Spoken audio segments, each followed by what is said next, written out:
When my wife casually mentioned that she was going on vacation with her so-called work husband, I froze for a moment.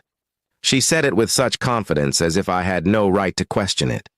At first I thought she was joking, but the way she looked at me, calm, unapologetic, told me she was dead serious.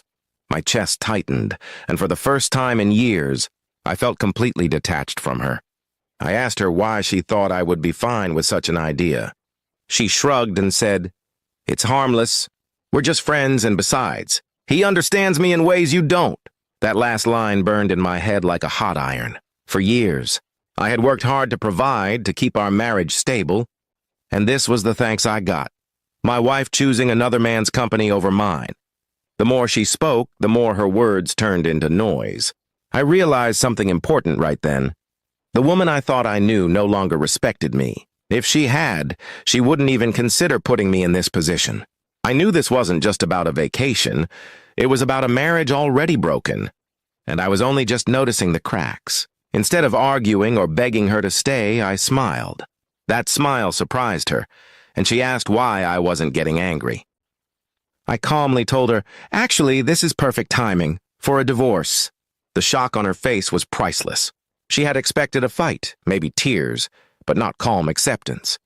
She laughed nervously and asked if I was serious. I told her I had never been more serious in my life.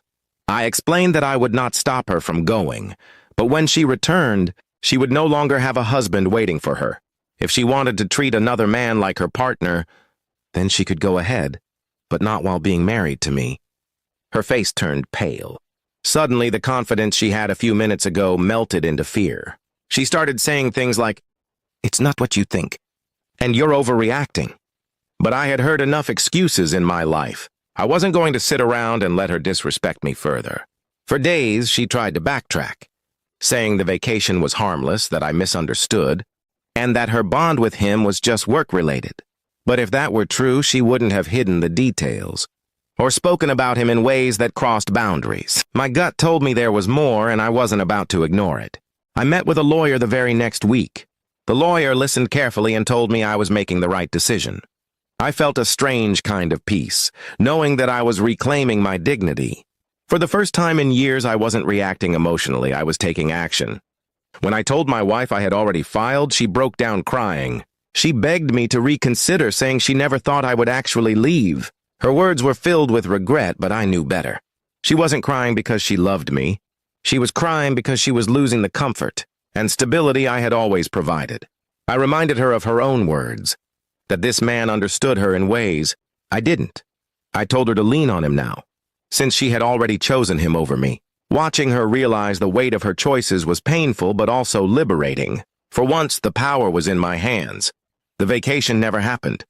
She canceled it, probably realizing the cost was too high. But it was already too late.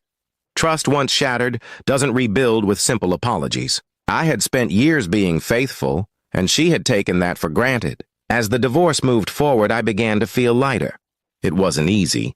Memories of our good times haunted me, but I reminded myself of the betrayal, the casual way she spoke of another man, as if my feelings meant nothing.